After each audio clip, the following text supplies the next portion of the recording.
नमस्कार। कभी सोचा है कि ये जो पौधे हैं, ये हमारी तरह चल फिर तो सकते नहीं, तो फिर ये अपना खाना कैसे बनाते होंगे? आज हम पौधों के एक बहुत ही खास, एक जादुई रेसिपी के बारे में जानने वाले हैं, जिससे वो अपना खाना खुद ही तैयार कर लेते हैं। यही तो मजेदार सवाल है ना? पौधों के पास ना हाथ हैं ना पैर, फिर भी वो कभी भूखे नहीं रहते। तो चलिए आज इसी रहस्य से पर्दा उठाते हैं और देखते हैं कि ये जादू आखिर होता कैसे है। देखिए, जैसे कोई भी अच्छी डिश बनाने के लिए कुछ सामान की जरूरत पड़ती है, वैसे ही पौधों को भी अपना खाना बनाने के लिए कुछ खास चीजें चाहिए होती हैं। तो सबसे पहले आइए देखते हैं कि वो अपनी ये सामग्री यानी इंग्रेडिएंट्स कहाँ से और कैसे लाते हैं। तो इस पूरी प्रक्रिया के लिए, जैसा कि हम देख सकते हैं, कुछ मुख्य चीजों की जरूरत होती है। सबसे पहली और सबसे जरूरी चीज है पानी। पौधे अपनी जड़ों से पानी सोखते हैं, बिल्कुल वैसे ही जैसे हम स्ट्रॉ से कोई जूस पीते हैं। फिर जो तना होता है ना, वो एक पाइपलाइन की तरह काम करता है, जो इस पानी को नीचे जड़ों से ऊपर पत्तियों तक पहुंचा देता है। अच्छा, दूसरी सामग्री है एक गैस, जिसका नाम है कार्बन डाइऑक्साइड। अरे ये वही गैस है जो हम सांस छोड़ते समय बाहर निकालते हैं। पौधे क्या करते हैं कि अपनी पत्तियों में मौजूद छोटे छोटे बिल्कुल महीन छेदों से इस गैस को हवा से अंदर खींच लेते हैं। समझ लीजिए जैसे हम अपनी नाक से सांस लेते हैं।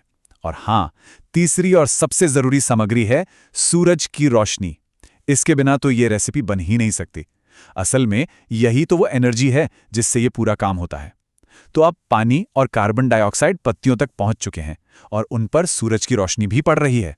लेकिन पत्तियों में ऐसा क्या खास है जो ये जादू कर पाती हैं? उनके अंदर होता है एक जादुई हरा पदार्थ जिसे कहते हैं क्लोरोफिल।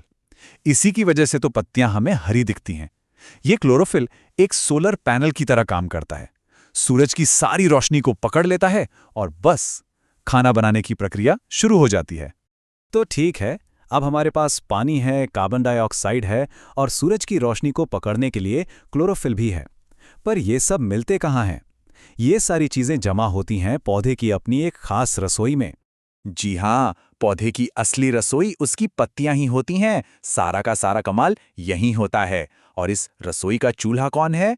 वो है हमारा सूरज, जिसकी ताकत से ये सारा खाना पकता है। इस पूरी जादुई प्रक्रिया का एक साइंटिफिक नाम भी है, और वो है प्रकाश संश्लेषण। अगर नाम को ध्यान से देखें तो प्रकाश यानी रोशनी और संश्लेषण यानी बनाना, मतलब रोशनी की मदद से कुछ बनाना। कितना आसान है ना? तो ये रही हमारी पूरी जादुई रेसिपी एक ही जगह पर। पानी और कार्बन डाइऑक्साइड मिलते हैं, सूरज की रोशनी से एनर्जी मिलती है और फिर दो कमाल की चीजें बनती हैं। एक तो पौधे का भोजन और दूसरा ऑक्सीजन। तो जब ये रेसिपी पूरी हो जाती है तो पौधे को सिर्फ अपना खाना ही नहीं मिलता, बल्कि एक ऐसा तोहफा भी बनता है जो हम सब के लिए, पूरी दुनिया के लिए बहुत जरूरी है। आइए देखते हैं कि वो क्या है। इस प्रोसेस से जो खाना बनता है वो एक तरह की चीनी यानी ग्लूकोज होता है, जिससे पौधे को बढ़ने और जिंदा रहने की ताकत मिलती है। और जो दूसरी चीज बनती है वो है ऑक्सीजन गैस, जिसे पौधे एक तोहफे के तौर पर हवा में वापस छोड़ देते हैं। और यहीं पर ये कहानी और भी ज्यादा खास हो जाती है।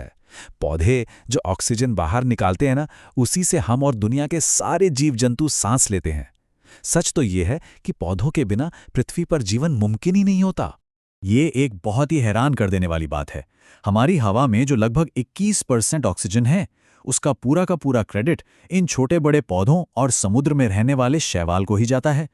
सोचिए, एक अकेली पत्ती में होने वाली ये छोटी सी प्रक्रिया पूरी धरती के वायुमंडल को बनाए रखती है। तो आज हमने क्या क्या सीखा? सीधी सी बात है, पौधे सूरज, पानी और हवा की मदद से अपना खाना खुद बनाते हैं। इस कमाल की प्रक्रिया को प्रकाश संश्लेषण कहते हैं, और ये न सिर्फ पौधों के लिए बल्कि पृथ्वी पर हर एक जीवित प्राणी के लिए बहुत ज्यादा जरूरी है। इसी सवाल के साथ आज की ये बातचीत खत्म करते हैं। जरा सोचेगा कि अगर ये हरी भरी दुनिया अचानक अपना खाना बनाना बंद कर दे तो हमारा क्या होगा? ये सोचने पर ही समझ आता है कि ये शांत दिखने वाले पौधे हमारे इस ग्रह के लिए असल में कितने जरूरी हैं।